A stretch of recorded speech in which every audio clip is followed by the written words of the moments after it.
আসসালামু আলাইকুম রাহমাতুল্লাহ।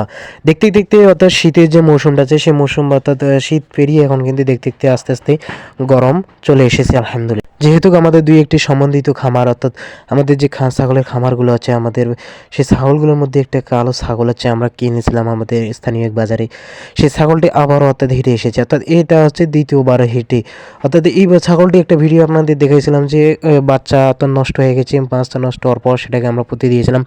সে বাচ্চাটা নষ্ট হওয়ার পর আজ প্রায় 24 দিন পর আবার হিটে আসে। তো এই হিটে আসার পর আমরা এখন ছাগলকে পাঠা দেখাবো অর্থাৎ আমাদের যে এলাকা আছে এলাকা থেকে প্রায় 3.5-4 কিলো রাস্তা দূরে একটা বাজার আছে চান্ডি বাজার, সে বাজারে ইনশাল্লাহ আমরা আমাদের ছাগলগুলোকে পাঠা দেখাবো।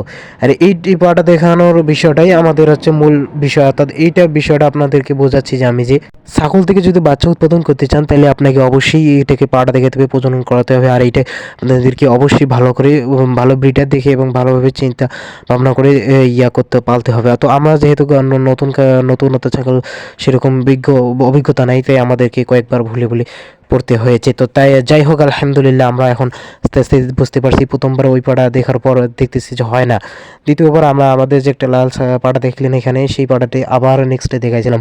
তো পাড়া দেখা অর্থাৎ আমাদের যে প্রজনন করার যে বিষয়টা ছিল সেটা আমরা শেষ করার পর আমরা আবার চলে এসলাম বাড়িতে।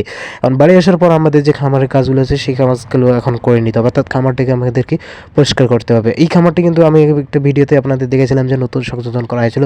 নতুন সংযোজন করার পর আমাদেরকে এখন পরিষ্কার করতে হবে, খামারটিকে আবার নতুনভাবে পরিষ্কার করতে হবে। যেহেতু যে এখানে যে লিটার হিসেবে যে আমরা ধানের যে চট তুষ বা যেটাকে নিড়ানি দিয়ে মানে শেষে যেটা বাঁচে সেটা আমরা এখানে ব্যবহার করতেছি। তো সেটাকে আমরা আবার শুকিয়ে পরিষ্কার করবো। এখন পরিষ্কার না করলে এটা থেকে গ্যাস অর্থাৎ অ্যামোনিয়া গ্যাস সৃষ্টি হতে পারে।